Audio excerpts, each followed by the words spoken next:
Muy bien, el debate promete. Vamos de frente al mismo. Estamos con Pedro Espadaro, de Fuerza Popular, Juan Cheput, Peruanos por el Cambio, y han pasado varias cosas esta semana, Aldo, ¿no?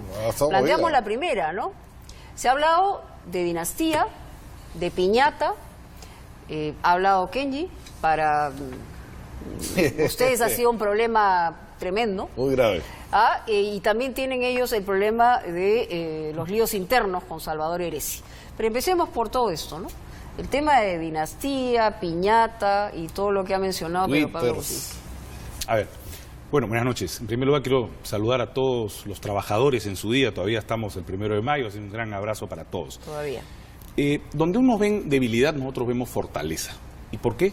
Porque hemos tenido a una lideresa que, tomando una decisión de Estado, en este caso institucional, con el Comité Ejecutivo Nacional, salió a dar un comunicado elaborado también por el CEN del partido, en donde da cuenta de una decisión del partido. Más allá de que si se trata de su hermano o de su padre, ella toma decisiones de Estado. Y así es que donde va a gobernar Keiko Fujimori, pensando siempre en el país, anteponiendo los intereses del país por encima de los intereses familiares o personales. Aquí en Fuerza Popular somos un partido conformado 6 años, estructurado, debidamente en todo el país con sus comités. Tenemos 3 regiones a nuestro cargo, tenemos provincias y distritos, más de 80 distritos, regidores, en donde trabajamos al unísono y además, como le repito, es un partido absolutamente estructurado. O sea, el queiquismo venció.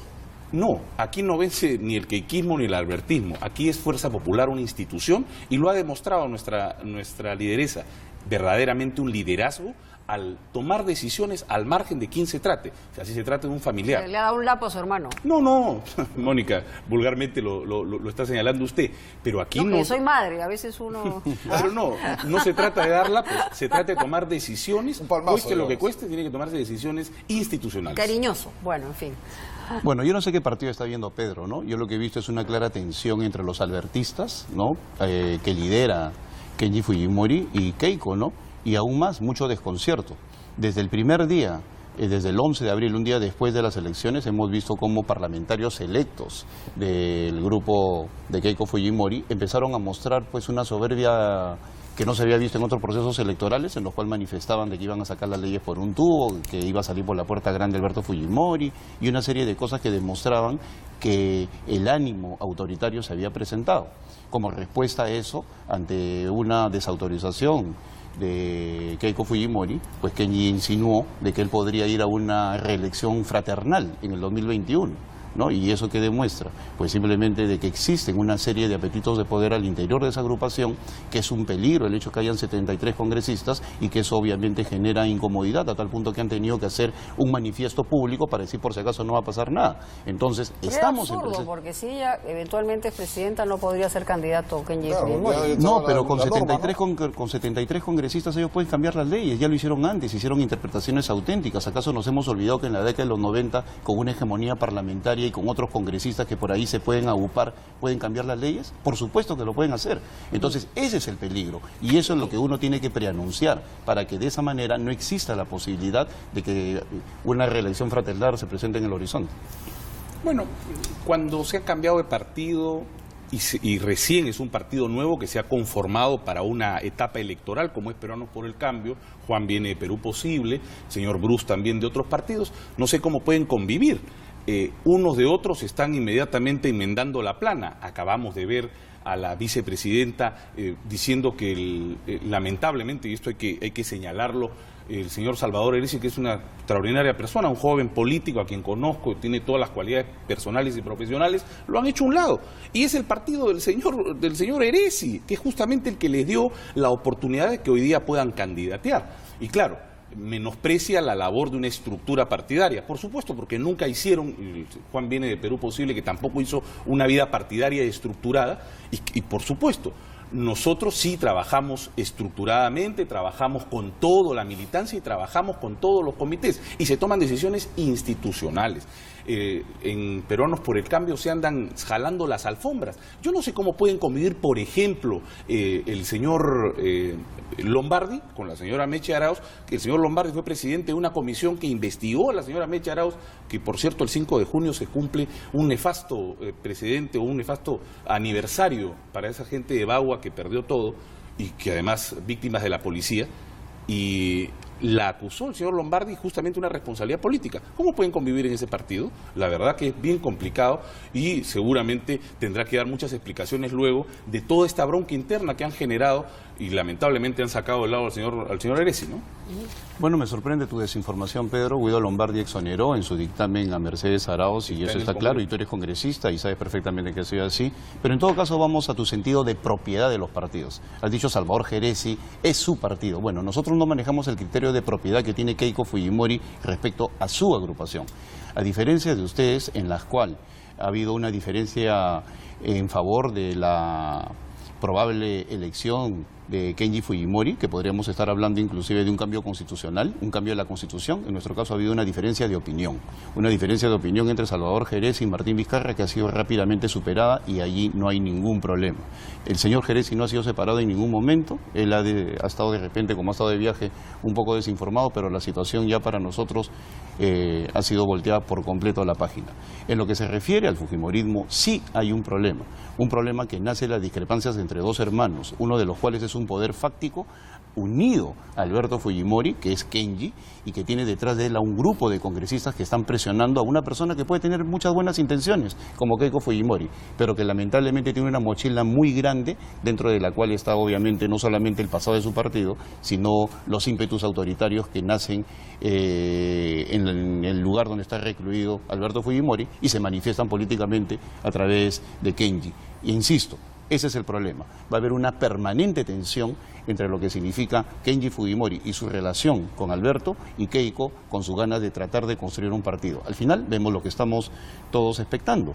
Una agrupación que a pesar de tener 73 congresistas no tiene la solidez, la consistencia ni la capacidad democrática como para poder brindar al país un mensaje coherente en términos de respeto a la Constitución, lo que van a hacer en el futuro y definitivamente lo que significarían como gobierno. Señor Espadaro. Keiko Fujimori, que es la candidata y no otras personas, nunca se le ha podido decir que ella tiene una actitud autoritaria. Con Keiko Fujimori siempre se ha habido una concertación, incluso cuando ella fue congresista, hoy que ha liderado la bancada. Lo que sucede es que Juan no conoce de liderazgo, porque obviamente ni el señor Toledo ni el señor Kuczynski, a quienes él ha representado, han tenido pues liderazgo en las bancadas. Keiko Fujimori se ha reunido todos los martes con la bancada de Fuerza Popular, 35 integrantes que nos hemos mantenido hasta el día de hoy y además han podido ver siempre nuestro desempeño, incluso apoyando en lo que tenga que apoyarse al país, con leyes importantes para el país y siendo responsables también, por ejemplo, retirando firmas contra una censura del ministro Cateriano. Ese es el liderazgo de Keiko Fujimori y que lo va a expresar a partir del 28 de julio, porque estamos seguros que el pueblo peruano el 5 de junio le va a dar la oportunidad a una mujer que con 40 años de edad, con ese dinamismo que ella tiene, va a trabajar para mejorar la calidad de vida de los peruanos y para mejorar los innumerables problemas que hoy atraviesan los agricultores, los mineros artesanales, los comedores populares de vaso de leche, en los lugares más recónditos del país, ahí donde no llega el señor Kuczynski, lamentablemente. Bueno, ¿de qué liderazgo podemos hablar si esa bancada no ha colaborado en absolutamente ninguna reforma sustancial en estos 5 años? 35 personas que han permanecido unidas para nada, y va a significar lo mismo con 73 personas que de repente no tienen capacidad para impulsar ninguna reforma estructural. Nosotros lo que hemos visto a lo largo de estos 5 años de gobierno es una bancada fujimorista, en algunos casos sin un lineamiento político claro, dependiente de lo que hacían dos congresistas del APRA que lo llevaban de la nariz, Mauricio Müller y Javier Velázquez Quesquén, y que la utilizaron cuantas veces quisieron para votar juntos en una serie de cosas que impidieron una serie de reformas. No ha habido ningún liderazgo, de ninguna manera. Yo sí reconozco que Keiko puede haber conformado un partido. ¿Qué reformas podrían hacer ustedes teniendo 18 parlamentarios en un Congreso como el que está hoy elegido? Todas las reformas que en primer lugar exijan un consenso con agrupaciones que entiendan que primero está el país. Yo creo que la capacidad de concertación se va a dar en el momento que se plantee en la agenda algún tipo de reforma importantísima, sobre todo en la ley que tiene que ver con modificaciones constitucionales para el caso político.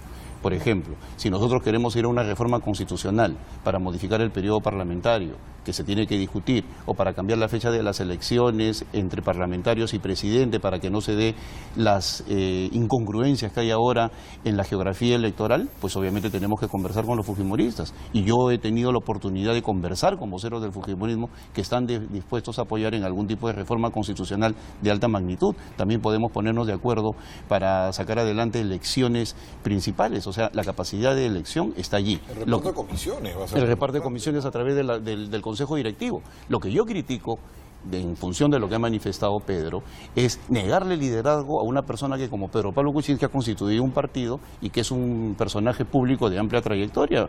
En todo caso, tener muchas reuniones no es sinónimo de liderazgo. Por si acaso uno se puede reunir para tomar té. El liderazgo se manifiesta en acciones concretas, y las acciones concretas son reformas visibles, y las reformas visibles se dan en el Congreso, y en el Congreso el fujimorismo no ha planteado absolutamente ni una sola acción que haya significado un proceso de acción del fujimorismo. A ver, bueno, lo que pasa que ahora le tira flores a PPK porque está con PPK, pero en el 2010 decía que era un lobista y están ahí registrados, y ustedes pueden ver las páginas de los Twitter, etcétera, etcétera, Juan y Bruce. Pero bueno, los tiempos cambian y seguramente el pensamiento también. Nosotros no tomamos té en la Quinta Avenida ni nos vamos a nuestros amigos los banqueros en Wall Street, por si acaso. Nosotros estamos directamente en reuniones permanentes para conocer la realidad de los agricultores, de los mineros artesanales, de toda la población emergente en el país. Hoy hemos estado con sindicatos, hoy hemos estado con diversos trabajadores, porque Keiko Fujimori ha elaborado así el plan de gobierno, escuchando a la gente. Y no es verdad lo que dice Juan. Nuestra bancada siempre ha sido un puente entre otras bancadas para concertar, incluso con el propio gobierno, cuando obviamente habían leyes importantes como la de la consulta previa, por ejemplo, que salió casi por unanimidad, y fue gracias también a la bancada fujimorista. Y es ahí donde hemos inmediatamente trabajado siempre una agenda de consenso en este Congreso. Hemos aportado leyes importantes. Yo nomás tengo como 5 leyes en beneficio de la seguridad ciudadana, por ejemplo. Así que no nos pueden señalar que no hemos hecho o que hemos hecho poco en el Congreso. Hemos trabajado en el Congreso y hemos hecho leyes. Pero aquí lo más importante es hablar de liderazgos. El señor Kuczynski, cuando terminó la campaña electoral, abandonó a su bancada. Y la abandonó seguramente para irse nuevamente pues a Nueva York, a pasear con sus grandes amigos los banqueros o los miembros del Club Bilderberg que seguramente se han reunido ahora nuevamente en Nueva York. Pero acá lo esencial es que el Perú necesita un liderazgo, y ese liderazgo tiene Keiko Fujimori, que va a comandar el país a partir del 28 de julio para resolver el principal problema, por ejemplo, la seguridad ciudadana. Ella sí tiene los pantalones para poder hacerlo. Bueno, sigo sin entender cuál es el concepto de liderazgo de Pedro. La verdad es que no ha dicho absolutamente nada que signifique liderazgo. La acusación de fondo, ¿no? Es el tema de si representa o no representa, digamos, intereses... Bueno, hasta el Club Bilderberg, extranjeros. Una sociedad secreta. Pero bueno, pues casualmente son las especulaciones de las cuales siempre hace gala el fujimorismo, ¿no? Pedro Pablo puede tomar un té en la Quinta Avenida y obviamente juntarse con inversionistas, porque el Perú lo que necesita es inversión. Y yo le agradezco a Pedro que recuerde uno de los grandes atributos de Pedro Pablo Kuczynski, su capacidad de atraer inversiones para el Perú en un momento en el cual se necesitan. Tener contacto con inversores, tener contacto con banqueros, tener contacto en el mundo internacional, ser respetado como una de las personas más influyentes en materia económica en América Latina, es un activo para cualquier presidente del Perú y sería un lujo para cualquier nación. Y lo que el Perú necesita es inversión. Y la inversión viene a través de dos cosas. En primer lugar, la capacidad para generar proyectos, y luego la capacidad para sustentarlos. Todo eso cobijado por la trayectoria. Y todo eso tiene Pedro Pablo Kuczynski, y adolece de eso Keiko Fujimori. Keiko no puede mostrar un currículum que se asemeje en algo a lo que es el currículum de Pedro Pablo Kuczynski. Y esa es una ventaja para un país que reclama hoy inversión, que reclama hoy obras, que reclama hoy institucionalidad. Más bien, yo dudo mucho del liderazgo de Keiko Fujimori en un contexto en el cual su solo nombre y la sola presencia de su agrupación en diversos lugares del país es sinónimo de conflicto. Ese es otro de los peligros que tiene el Perú, que la presencia de Fuerza Popular en cualquier lugar del país de inmediato trae violencia social. Y lo que nosotros necesitamos es calma para que de esa manera puedan venir las inversiones, de esa manera se puedan generar las condiciones necesarias para que ésta se desarrolle en el país, y obviamente así podamos estar en un país que se beneficie más. ¿Cómo podemos hablar de un candidato presidencial que no conoce la realidad del país? ¿Cómo podemos hablar de un candidato presidencial, el señor Kuczynski, que no conoce los problemas a fondo, que no conoce diversas ciudades? Y no es porque no ha tenido tiempo en la primera vuelta, no ha ido porque simplemente no ha querido. no conoce la realidad. Hace poco, en una entrevista en otro canal a la misma, bueno, hace unas horas de diferencia, el señor Cheput ha dicho que si es que gana la presidencia, que dudamos, el señor Kuczynski no va a gobernar en las regiones, no va a gobernar con los peruanos, va a gobernar desde Palacio de Gobierno. Claro, porque obviamente hay ahí una falta de capacidad y un tema que el pueblo peruano tiene que evaluar. Pero queremos un presidente que esté gobernando detrás del escritorio, queremos un presidente que no se ensucie los zapatos. Keiko Fujimori ha dicho, necesito y voy a contratar, a convocar a los ministros que se remanguen las mangas y se ensucien los zapatos. Peruanos que no necesariamente tengan que ser de Fuerza Popular. Podría ser Juan uno de los ministros, por ejemplo. Aquí lo que necesitamos es conciliar con todos y trabajar para resolver los problemas del país, pero no detrás del escritorio, yendo a las comunidades, resolviendo en los lugares, resolviendo los conflictos que efectivamente hay. Rumbo al Bicentenario tenemos que tener la capacidad suficiente. El presidente Humala también lo dijo y la verdad que no. Pero estoy seguro que Keiko lo va a hacer con su dinamismo. Una de las personas que más viaja en los últimos días es Ollanta Humala y sin embargo pues es un desorden el país, es un caos, hay violencia, etcétera, etcétera, y hay quejas de todas partes. O sea, viajar no es sinónimo de eficiencia. Eficiencia significa planificar, delegar, hay que entender, también ¿no? hay que ir. Y Pedro Pablo Kuczynski ha viajado a todas partes del país y ha demostrado de que está en perfecto estado de salud. Pasa del altiplano de 4.000 metros en Puno al llano de Sechura, sin ningún problema. Y por lo tanto, para nosotros no es un tema de discusión dentro de políticas de Estado y de jefatura de gobierno el hecho si despacha de un escritorio o de un viaje. Lo puede hacer sin ningún problema. El problema de fondo sigue siendo algo que va de Pedro, que es que lamentablemente una relación entre el pueblo y Keiko Fujimori va a ser altamente conflictiva, y eso lo dicen todos los analistas, por una cuestión de polarización. Sin embargo, Pedro Pablo Kuczynski es una persona que convoca al consenso, que genera confianza y de esa manera puede significar tranquilamente para el país un mayor bienestar. El tiempo nos ha ganado. Muchas gracias, Muchas gracias a ambos. por estar con nosotros. Gracias, Ya regresamos. Muchas gracias.